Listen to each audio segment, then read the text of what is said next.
وبركاته. بسم الله الرحمن الرحيم. ونشهد أن لا إله إلا الله وحده لا شريك له ونشهد أن محمدا عبده ورسوله. أما بعد، أعوذ بالله من الشيطان الرجيم. بسم الله الرحمن الرحيم. ألا إن أولياء الله لا خوف عليهم ولا هم يحزنون الذين آمنوا وكانوا يتقون. صدق الله العظيم. حضرات، آج جو جلسہ سالانہ جلسہ منا رہے ہیں، بضمن حضرت مولانا غازی رضا شریف صاحب مبلغ اسلام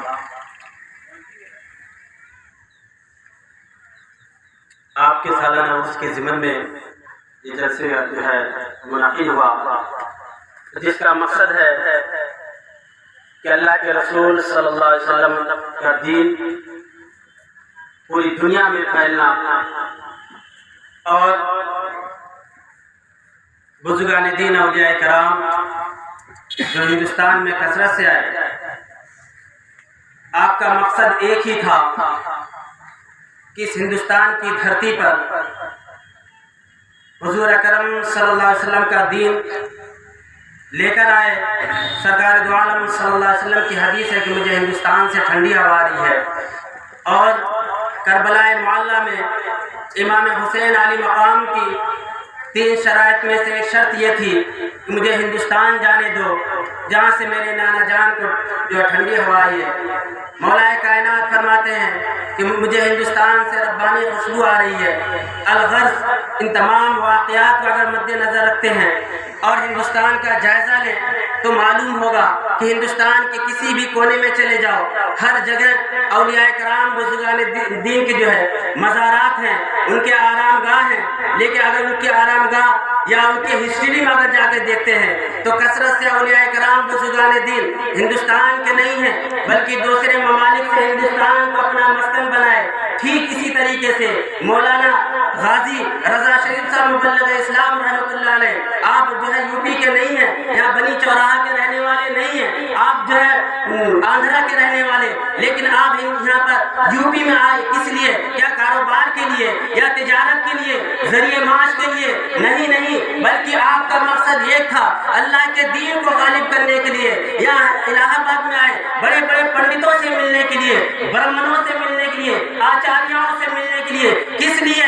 یہ طریقہ جو ہے حضرت غریب نواز رحمۃ اللہ علیہ کا طریقہ ہے۔ آپ ہندوستان میں آئے، 90 لاکھ کافروں کو آپ نے اسلام میں داخل کیا۔ اسی طرز پر جو ہے اولیاء کرام بزرگان دین ہندوستان میں جو ہے چپا چپا پھرے۔ اسی لیے اللہ تعالیٰ قرآن میں فرماتا ہے الا ان اولیاء اللہ لا خوف علیہم ولا هم يحزنون۔ اے لوگوں، خبردار، بے شک اللہ کے ولیوں کو نہ کوئی خوف ہوتا ہے اور نہ وہ غمگین ہوتے ہیں۔ کبھی انسان اقتدار رکھنے والا یا سپر پاور، بڑی بڑی طاقت رکھنے والا اللہ والوں کو ان کے مقصد سے نہیں ہٹا سکتا۔ اللہ والے کا جو مقصد ہے وہ حقیقت میں اللہ کا مقصد ہے، اللہ کا منشا، اللہ کا ارادہ لے کر اللہ والے دنیا میں پھرتے ہیں، جس کی وجہ سے کبھی کسی شخص سے خوف نہیں کھاتے، وہ غمگین نہیں ہوتے، وہ جو ہے کسی سے ڈرتے نہیں۔ اسی لیے قرآن 1400 سال پہلے فرما دیا کہ اللہ والوں کو تم ڈرانے کی کوشش مت کرو، ان کو دھمکانے کی کوشش مت کرو، ان کو جو ہے زیر کرنے کی کوشش مت کرو۔ ہر زمانے میں یہ اللہ والے غالب آتے رہے اور قیامت تک غالب آتے رہیں گے۔ آج ہندوستان کی دھرتی میں اگر دیکھیں، اسی ہندوستان کی سرزمین پر جس کو آپ بھی جانتے ہیں، تاریخ السلطنت حضرت مخدوم المشائخ حضرت مخدوم اشرف جہانگیر سمنانی رحمۃ اللہ علیہ ہندوستان میں آئے، کچوچا شریف میں۔ آپ کس جگہ سے آئے؟ سمنان سے آئے۔ ایران میں ایک جگہ ہے سمنان، وہاں سے آپ تشریف لے کر آئے، آپ پنڈوا شریف گئے۔ پنڈوا شریف جانے کے بعد 20 سال آپ وہاں خدمت کرے، حضرت علاء الحق پنڈوی رحمۃ اللہ علیہ کے دربار میں آپ خدمت کرے۔ پھر وہاں سے چل کر آپ بسکھاری کو آئے، بسکھاری سے آپ کچوچا کو گئے۔ وہاں پہ جانے کے بعد جو باسدیو بہت بڑا جادوگر تھا اور جوگی تھا، اس سے مقابلہ کر کے آپ نے اسلام کو غالب کیا۔ آج جا کر دیکھو، آج ان کے مزارات سے فیض جاری ہو گئے۔ ٹھیک اسی طریقے سے مولانا رضا شریف کا مبلغ اسلام رحمۃ اللہ علیہ، آپ یہاں پر آئے، آپ یہاں پہ سچے دل سے اگر آؤ اور اس کے بعد ان کے اندر سے فیض دیکھو۔ اس لیے اولیاء بزرگان دین جو ہے اپنی طرف سے کوئی بات نہیں کہتے. حضرت پیران پیر محبوب سبحانی رحمۃ اللہ علیہ فرماتے ہیں من عرف نفسہ فقد کل لسانہ، جس شخص کو رب کی پہچان ہو جاتی ہے تو اللہ تعالیٰ اس کی زبان بند کر دیتا. وہ اپنی طرف سے کوئی بات نہیں کرتا مگر اللہ تعالیٰ اس کی زبان بن کے بات کرتا ہے. اور قرآن نے کہا واتقوا اللہ ویعلمکم اللہ، تم اللہ سے ڈرو، اللہ کا تقوی اختیار کرو، اللہ تمہارا معلم بن جائے گا، تمہاری زبان بن جائے گا.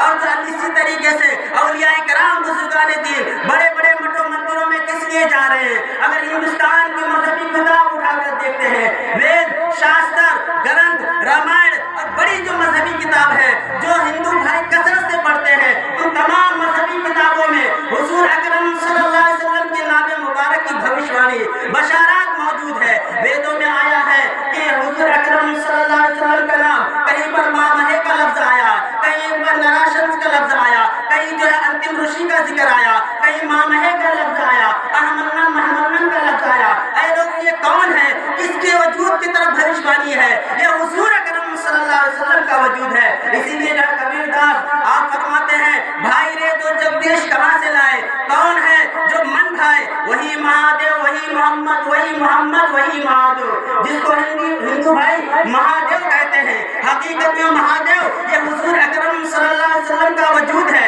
آپ کا نام ہے. ہندوستان میں پانی، واٹر، جل یہ نام الگ ہے لیکن وہ وستو، وہ چیز، وہ اشیاء ایک ہے. اسی طریقے سے تلسی داس اپنی کتاب میں فرماتے ہیں لا الہ الا اللہ پرم پدم جنم ویکنڈ پراپت ہوتی تو جپے نام محمدم. اے لوگو اگر جو ہے لا الہ کہو گے تو تمہارے پاپ دھل جائیں گے، حرم ہو جائیں گے، ختم ہو جائیں گے. الا اللہ کہنے سے تمہارا روحانی مقام بلند ہو جائے گا. جنم ویکنڈ پراپت ہوتی تو جپے نام محمدم. اگر ویکنڈ کو جانا چاہتے ہو، سورگ کو پراپت کرنا چاہتے ہو، جنت میں جانا چاہتے ہو تو محمد صلی اللہ علیہ وسلم کا نام جپ کر لو. یہ تلسی داس نے کہا ہے. یہ ٹھیک یہ جو طریقہ ہے یہ صحابہ کرام رضی اللہ تعالیٰ عنہ کا طریقہ ہے. یہ صحابہ کرام رضی اللہ تعالیٰ عنہ کی تاریخ میں اگر جا کر دیکھتے ہیں، تاریخ اسلام میں آتا ہے کہ صحابہ کرام رضی اللہ تعالیٰ عنہ جب اہل کتاب کے پاس تشریف لے کر جا رہے ہیں، اہل جو ہے کتاب یا توریت کے ماننے والوں کے پاس جاتے ہیں تو قرآن کہہ رہا ہے کہ قل فاتوا بالتوراۃ فاتلوها ان کنتم صادقین. اے توریت کے ماننے والوں اگر تم سچے ہو تو لاؤ تمہاری توریت اور اس میں دیکھو حضور نبی کریم صلی اللہ علیہ وسلم کے نام مبارک کی بشارت موجود ہے. اسی طرز کو حضرت غریب نواز رحمۃ اللہ علیہ جو اپنائے. آپ ایران کے تھے، ایران کے جو بادشاہ کے بیٹے تھے، آپ کی زبان فارسی زبان تھی، یہاں کی زبان سنسکرت زبان تھی. تو کس طریقے سے غریب نواز نے 90 لاکھ کافروں کو اسلام میں داخل کیا، یہاں کی زبان سیکھ کر، یہاں کی کتابوں کا علم جان کر آپ جو ہے ان کو اسلام کے آغوش میں کریں. اسی طریقے سے ایک مسلمان کی ذمہ داری ہے کہ جو مسلمان جب حضور اکرم صلی اللہ علیہ وسلم کے اسوہ حسنہ کو اپناتا ہے، قرآن نے کہا لقد کان لکم فی رسول اللہ اسوۃ حسنہ، کہ حضور اکرم صلی اللہ علیہ وسلم کی جو زندگی ہے وہ بہترین آئیڈیل اور نمونہ ہے. اے لوگوں تم حضور اکرم صلی اللہ علیہ وسلم کی زندگی کو اپنا لو، آپ کے طرز کو اپنا لو، آپ کے طریقہ کو اپنا لو. اگر کامیاب بننا چاہتے ہو، وہ ہمارے اسلاف تھے جو ہے ایران کو فتح کرے، روم کو فتح کرے. حضرت عمر رضی اللہ تعالیٰ عنہ جب حضور اکرم صلی اللہ علیہ وسلم کے طرز زندگی کو اپنا لیے تو عدالت کے امام بن گئے. حضرت ابو بکر صدیق رضی اللہ تعالیٰ عنہ جب آپ کے طرز زندگی کو اپنا لیے تو صداقت کے امام بن گئے. حضرت عثمان غنی رضی اللہ تعالیٰ عنہ جب حضور اکرم صلی اللہ علیہ وسلم کے اسوہ حسنہ کو اپنا لیے تو سخاوت کے امام بن گئے. مولا کائنات، مشکل کشا، فاتح خیبر علی المرتضیٰ کرم اللہ وجہہ کریم نے جب سرکار کے اسوہ حسنہ کو اپنائے تو آپ جو ولیوں کے سردار بن گئے، سردار بن گئے. کربلا معلیٰ میں امام علی مقام علیہ السلام اور اسلام کی آبیاری کے لیے آگے بڑھتے ہیں، اسلام کی بقا کے لیے، اسلام کے درخت کو سرسبز و شاداب کرنے کے لیے آگے بڑھے. سرکار کے وجود میں فنا ہو گئے تو شہادت کے امام بن گئے. ٹھیک اسی طریقے سے ہندوستان کی سرزمین پر حضرت غریب نواز رحمۃ اللہ علیہ حضور اکرم صلی اللہ علیہ وسلم کے اسوہ حسنہ کو اپنا لیے، طرز تبلیغ کو اپنائے تو آقا رسول ہند الولی کا خطاب مل گیا. مختوم اشرف سلطانی علیہ السلام کو آپ حضور اکرم صلی اللہ علیہ وسلم کے طرز زندگی کو اپنا لیے تو تاریخ السلطنت کا خطاب مل گیا. محبوب الہی نظام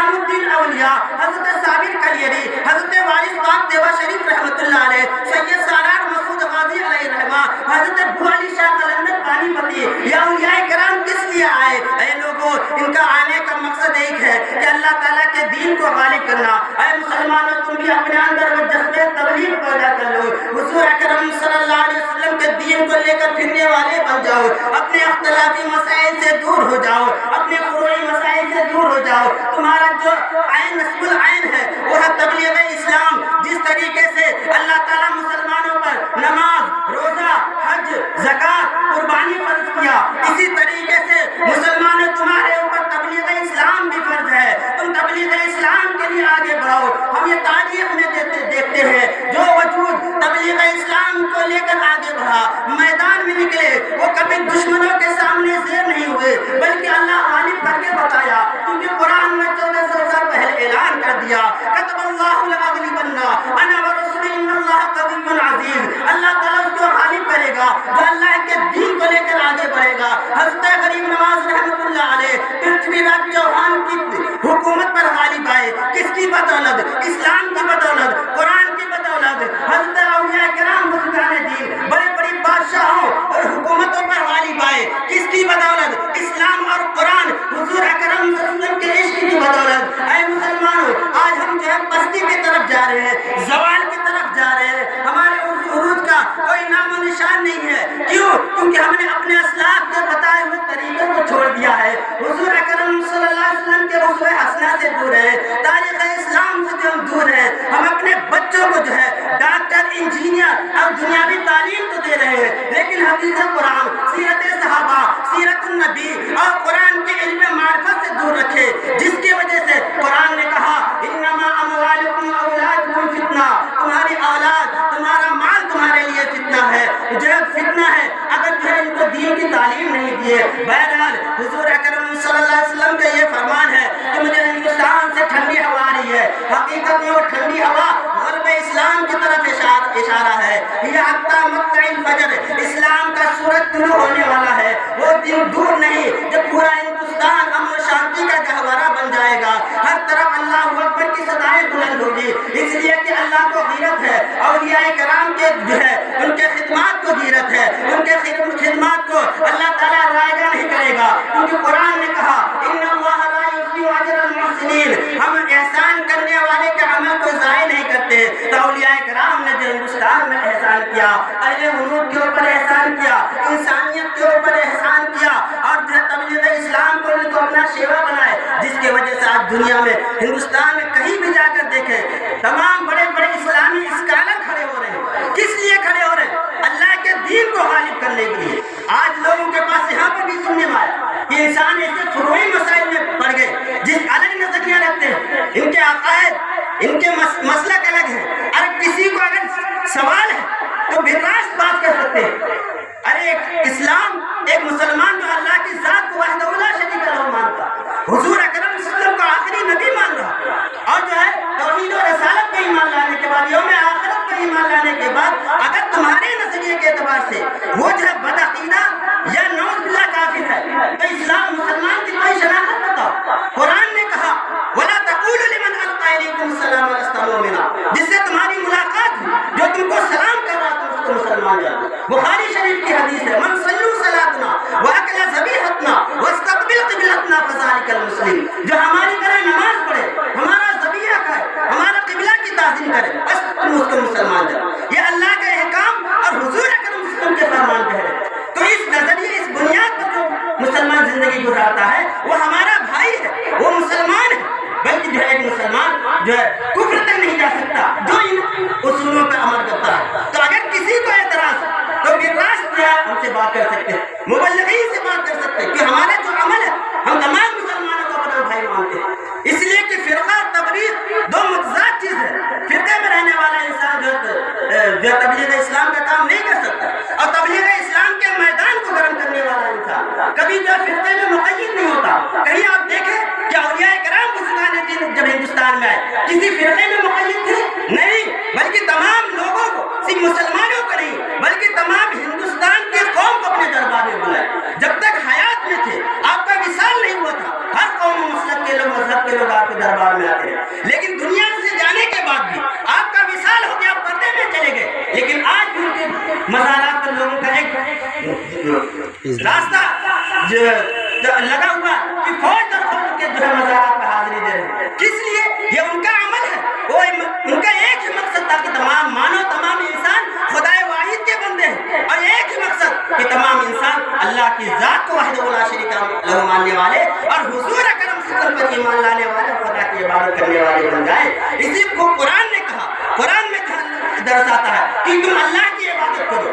جو تم یا ایھا الناس اعبدوا ربکم الذی خلقکم, اے لوگوں اے انسانوں تم اس رب کی عبادت کرو جس نے تم کو اور تم سے پہلے والوں کو پیدا کیا. تو ہندوستان کے مذہبی کتاب شاستروں میں بتایا ایک ہو جگت گرو ایک ہو جگدیشور, ایک ہو جگدیشور جگ کا ایشور جگ کا گاڈ بر, اس کائنات کا رچنا کرنے والا جو رچیتا ہے وہ ایک ہے. تم اس کی جو ہے پرشنسا کرو, اس کی پوجا کرو. قرآن نے کہا قل اللہ احد اللہ الصمد. کون ہے وہ؟ نہ ماتا نہ پتا نہ تسیا نہ بھراتا نہ چمات لاہا. اس کے ماتا پتا کوئی نہیں, نہ وہ کسی سے جنا نہ کسی کو جنا نہ کسی سے جنا کیا ہے. تو قرآن نے کہا لم یلد ولم یولد ولم یکن لہ کفوا احد. وہ کسی کو نہ پیدا کیا نہ کسی سے پیدا ہوا. آج ہندوستان میں اگر بڑے بڑے مناظر جو مندر ہے روزانہ صدائیں آ رہی اسدو ما سدگمیا تمسو ما جوترگمیا مرتیو ما امرتگمیا اوم شانتی شانتی شانتی. سنسکرت زبان اس کے اصل معنی ارتھ کیا ہوتے ہیں؟ قرآن نے 1400 سال پہلے اس کا بیان اسدو ما سدگمیا, اے ایشور مجھے اسد سے سب کی طرف لا. اردو زبان میں اگر کہہ لیا جائے کہ اے اللہ مجھے جو جھوٹ سے سچائی کی طرف لا, تو قرآن کہتا ہے یا ایھا الذین آمنوا اتقوا اللہ وکونوا مع الصادقین. اے لوگوں جو ایمان لائے ہو تم اللہ سے ڈرو اور سچوں کے ساتھ ہو جاؤ. اور سنسکرت زبان میں کہا جا رہا ہے اسدو ما سدگمیا, او ایشور مجھے اسد سے سب کی طرف لا. اس کے بعد دوسری جو پرارتھنا ہے تمسو ما جوترگمیا, اے ایشور مجھے جو ہے اندھکار سے پرکاش جوتی نور کی طرف لا. یہ کیا حقیقت میں؟ اب اردو زبان میں قرآن نے کہا اللہ ولی الذین آمنوا یخرجهم من الظلمات الی النور. اللہ ان لوگوں کا ولی ہے جو لوگوں کو ظلمات سے نکال کے نور کی طرف لاتے ہیں. یہ نور حقیقت میں جوتی پرکاش ہے جس کو ہندوستان کی مذہبی کتاب یہاں بڑے بڑے پنڈت لوگ کہتے ہیں تمسو ما جوترگمیا. وہ ایشور مجھے پرکاش جوتی نور کی طرف لا اندھکار سے نکال کے. تو حقیقت میں وہ اسلام کی طرف آنے کی جو ہے پرشنسا کر رہے ہیں, آگمن کر رہے ہیں. اس کے بعد تیسری جو پرارتھنا ہے مرتیو ما امرتگمیا, او ایشور مجھے موت سے حیات کی طرف لا. یہ موت سے حیات کی طرف آنے کا کیا مقصد ہے؟ قرآن نے کہا وَلَا تَقُولُوا لِمَنْ يُقْتَلُ فِي سَبِيلِ اللَّهِ أَمْوَاتٌ بَلْ أَحْيَاءٌ وَلَٰكِن لَّا تَشْعُرُونَ. اے لوگوں جو اللہ کی راہ میں قتل ہوتے ہیں, اللہ کی راہ میں شہید ہو گئے, تم ان کو مردہ مت کہو بلکہ وہ زندہ ہے, تمہیں ان کی زندگی کا شعور نہیں. تو ہندو بھائی جو بڑے بڑے پنڈت بڑے بڑے مندروں میں جو پرارتھنا کرتے تمسو ما جوترگمیا مرتیو ما امرتگمیا, او ایشور مجھے موت سے حیات کی طرف لا. اس کے بعد جو پرارتھنا اوم شانتی شانتی شانتی, او ایشور مجھے شانتی دے, امن دے. یہ شانتی امن کیا ہے؟ شانتی سنسکرت ہندی زبان, امن اردو ہے. قرآن نے کہا ان الدین عند اللہ الاسلام. اسلام یہ عربی زبان, اس کا اردو ارتھ امن, ہندی ارتھ شانتی. تم لا شعوری میں یہ جو ہے پرارتھنا کر رہے ہو کہ ایشور مجھے شانتی دے, امن دے, یعنی اسلام میں داخل کر دے. اسی لیے ہندوستان کی جو ہے وید میں آتا ہے کہ ایک ہی وجود ہے, ایکم ستوی پرا بہدا بدلتی. وہ ایک ہے, سچا ہے, لیکن نام اس کے انیک ہے. اور حضور اکرم صلی اللہ علیہ وسلم کے تعلق سے آپ آیا کیونکہ ہندوستان کی جو مذہبی کتاب اس میں ایک استھا چلی آ رہی ہے کہ پنرجنم, انسان اس جنم میں اس کرم میں اچھا کرم نہیں کرا تو اگلے جنم میں جو ہے وہ ایشور جو ہے ہم کو جو ہے جانوروں میں پیدا کرے گا. تو ویدوں میں آیا کہ اگر تم کو پنرجنم سے بچنا ہے تو یہ مانوا وگتراجا پراورتیا محمدم دھرما گرو سدتم سمرنتی دھیانن. محمد صلی اللہ علیہ وسلم جو دھرما گرو, تمام دھرموں کے گرو ہیں, تم ان پر ایمان لے کر آؤ, تم کو پنرجنم نہیں ہوگا. تو حضور اسی پیغام کو لے کر اولیاء کرام بزرگان دین آئے. اور جو ہے حضور اکرم صلی اللہ علیہ وسلم کے لاکھوں ہزاروں بھوشوانی ایسے ویدوں میں موجود, صحابہ کرام کا ذکر ذکر ہے. اگر جو دیکھا جائے تو ویدوں میں جو ہے قرآن کا ذکر ویدوں میں موجود ہے, اسلام کا ذکر ویدوں میں موجود ہے, قربانی کا ذکر ویدوں میں موجود ہے, آب زمزم کا ذکر ویدوں میں موجود ہے, صحابہ کرام کا ذکر ویدوں میں موجود ہے, جنگ بدر کا ذکر ویدوں میں موجود ہے, کربلا معلی کا ذکر ویدوں میں موجود ہے, اولیاء کرام کے واقعات اور ان کے کارنامے کا جو ہے بھوشوانی ویدوں میں موجود ہے. کون سا دین, کون سا دھرم ہندوستان کی سرزمین پر غالب آئے گا؟ یہ ہم نہیں جو ہے ہندوستان کی مذہبی کتاب کہہ رہی ہے کہ اوم شانتی شانتی شانتی, وہ امن وہ شانتی یعنی اسلام ہی غالب آئے گا. اسی اسلام کو غالب کرنے کے لیے اولیاء کرام جو ہے اپنے آبائی مکان کو خیر باد کہہ کر ہندوستان کو اپنا مسکن بنائے. کیا ہندوستان کی قوم یا ہندوستان کی حکومت غریب نواز کو بلائی تھی؟ کیا نہیں, بلکہ حضور اکرم صلی اللہ علیہ وسلم کا فرمان تھا ہندوستان جاؤ جہاں سے مجھے ٹھنڈی ہوا آئی ہے. اسی طریقے سے جو ہے اولیاء کرام ہندوستان کو آئے اور اپنی جو ہے قربانیوں کے ذریعے, اپنی مشقت کے ذریعے سے مصائب کو برداشت کر کے جو ہے اسلام کو پھیلایا. آج ہندوستان میں ایسے پلان بن رہے ہیں, ایسے سازشیں بن رہی ہے کہ ہندوستان کی سرزمین سے اسلام کا خاتمہ کر دیں گے, مسلمانوں کو بھگا دیں گے. اے لوگوں, تم مسلمانوں کو کیسے بھگا سکتے ہو؟ غریب نواز کے واقعات میں جاؤ, سوانح حیات حضرت غریب نواز کی کتاب ہے, اس میں لکھا ہوا ہے کہ حضرت غریب نواز رحمۃ اللہ علیہ پرتھوی راج چوہان کے جو ہے اونٹوں کو بٹھا دیے تو وہ اونٹ نہیں اٹھ سکا. تو جن وجودوں پہ غریب نواز نے جو ہے اتنے برس تک جو ہے خدمات کیے ہیں, لوگوں کو اذیت و تکالیف کو برداشت کر کے لوگوں کو اسلام میں داخل کیا ہے, ان کو کیسے ہندوستان سے بھگا سکتے ہو؟ ارے اسلام جو ہے کبھی مٹنے کے لیے نہیں آیا, مسلمان کبھی مغلوب ہونے کے لیے نہیں آیا. ہر زمانے میں مسلمان غالب رہا اور قیامت تک غالب رہے گا. اس لیے کہ قرآن نے اس لیے قرآن نے کہا تلک الایام نداولها بین الناس ولا تهنوا ولا تحزنوا وانتم الاعلون ان کنتم مؤمنین. گھبراؤ نہیں, غم مت کھاؤ, تم ہی اعلان, تم ہی غالب رہو گے اگر تم مومن ہو. اس لیے کہ مومن کی فراست, مومن کے جو نظریات کو حدیث میں فرمایا اتقوا بفراست المؤمنین فانه ينظر بنور اللہ. مومن کی فراست سے ڈرو, اس لیے کہ مومن جو ہے اللہ کے نور سے دیکھتا ہے. لوگوں, تم ایک اللہ والے کے حقائق سے ناواقف ہو جن کی وجہ سے ان کو تکالیف دے رہے ہو. اگر ان کو اسی طریقے سے تم تکلیف دیتے رہو گے تو وقت کے بڑے بڑے بادشاہ ختم ہو گئے تو تمہاری کیا حیثیت ہے؟ حضرت مولانا رضا شریف صاحب مبلغ اسلام رحمۃ اللہ علیہ, آپ کو ستایا گیا, جن لوگوں نے آپ کے ستائے, کیا آج ان کا نام دنیا میں ہے؟ نہیں ہے. لیکن آپ کی تربت گاہ, آپ کے مزارات پہ آج لوگ جوک در جوک آتے جا رہے ہیں. یہ کس کی بدولت ہے؟ یہ کس کے برکات ہے؟ یہ اسلام کے برکات ہے, قرآن کے برکات ہے. کیونکہ اللہ نے قرآن میں غوث کتب ابدال کے انعامات کو رکھا ہے. دوسرے اور مذہب ہیں لیکن وہ انعام اس میں نہیں ہے. جو اس انعام, جو برکات اسلام نے عطا کیا. ایک انسان بڑے بڑے جنگل میں, جیسے آج بڑے بڑے سادھو جو تپسیا پوجا پاٹ کرنے کے لیے بڑے بڑے جنگل میں چلے جاتے ہیں, لیکن وہ ولی نہیں بن سکتے.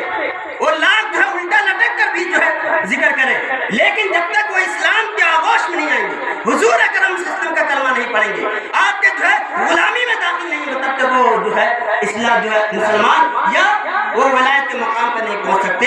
ولایت کے مقام پر پہنچنے کے لیے اسلام کی خدمت کرنا ضروری ہے. تبلیغ اسلام ایک ہی راستہ ہے کہ انسان کو ولایت کے مقام پر پہنچاتا ہے, اور قیامت تک کے لیے اللہ نے ولایت کا دروازہ کھلا رکھا.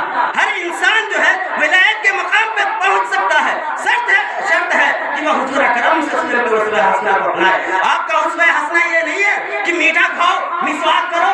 یہ اسوہ حقیقت میں آپ کا جو اسوہ حسنہ ہے وہ تبلیغ اسلام ہے. اسلام کی آبیاری کے لیے, اسلام کے اشاعت کے لیے, اسلام کو پھیلانے کے لیے ان تکالیف کو جھیلے. جس پیٹ کے لیے جو میٹھا کھانا سنت بتا رہے ہو, اس پیٹ پر پتھر باندھنا بھی سنت ہے. اس سنت کو اپنا تو ولایت کے مقام پر پہنچ جاؤ گے. صحابہ کرام رضی اللہ تعالیٰ عنہ یہ سنتوں کو اپنائے, جس کی وجہ سے اللہ تعالیٰ خطاب دے رہا رضی اللہ عنہ ورضوا عنہ. اللہ ان سے راضی, وہ اللہ سے راضی ہے. وہ کون سا عمل تھا جو اللہ کو راضی کر لیے؟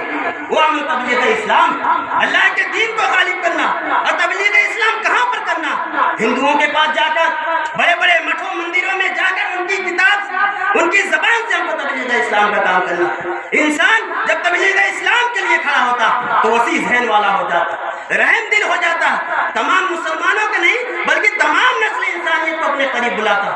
کیونکہ اللہ کے دین کو لے کر کھڑا ہوا ہے، حضور اکرم صلی اللہ علیہ وسلم کے اسوہ حسنہ کو لے کر کھڑا ہوا. یہی وجہ تھی حضرت جو ہے غوث پاک رحمۃ اللہ علیہ، آپ جو ہے آپ کو 7 مرتبہ شہر بدر کیا گیا. صوفیاء کرام اولیاء کرام اسی پیغام کو لے کے ہندوستان کو اپنا مسکن بنائے تاکہ لوگ اللہ کے کام سے حضور اکرم صلی اللہ علیہ وسلم کے چرنوں میں آ جائیں. اور یہی جو ہے ہندوستان کے بہت بڑے بزرگ جس کو گرو نانک کہتے ہیں، گرو نانک جو ہے آپ فرماتے ہیں کہ حضور اکرم صلی اللہ علیہ وسلم کی شان میں کہ محمد من کو من کتابہ 4 من خدائے رسول نو سچائی دربار. تم محمد صلی اللہ علیہ وسلم کو مانو، 4 کتابوں کو مانو، خدا کے رسول کو مانو، ان کا سچائی کا دربار. تو آپ صلی اللہ علیہ وسلم پر ماننا. اور آپ یہی تو فرماتے ہیں کہ جس طریقے سنسکرت زبان میں بتایا گیا کہ آپ انتم رشی یعنی خاتم النبی ہیں، تو اسی طریقے سے سکھ مذہب جو سکھ دھرم ہے اس کے جو گرو بابا نانک ہیں، آپ فرماتے ہیں 1.25 لاکھ پیغمبر آئے اس دنیا تے ماہے، آپ اپنی نبوت و سبو چلاہے راہے. اس دنیا میں 1.25 لاکھ پیغمبر آئے، لیکن آخری جو پیغمبر ہیں وہ حضور اکرم صلی اللہ علیہ وسلم کا وجود. آپ کو مانو اگر جو ہے کامیابی چاہتے ہو اور جو ہے ارکان اسلام پر عمل کرو، تب جا کے تم کو نجات ملے گی. آپ فرماتے ہیں صاحب دا فرمایا اللہ کے وچ قرآن بنا عبادت بندگی ہو رہے عمل شیطان. اللہ کا فرمان، اللہ کے احکام قرآن کریم میں لکھا، بندگی اور عبادت اللہ کی رضا ہے، دوسرا سب جو ہے شیطانی عمل. تو یہ پیغام اولیاء کرام بزرگان دین کے جو ہے جیون چرت ان کے سوانح حیات سے ملتا ہے. دعا ہے کہ اللہ تعالیٰ تمام مسلمانوں سے جو ہے دین اسلام کی خدمت میں. واخر دعوانا الحمدللہ رب العالمین. السلام علیکم ورحمۃ اللہ وبرکاتہ.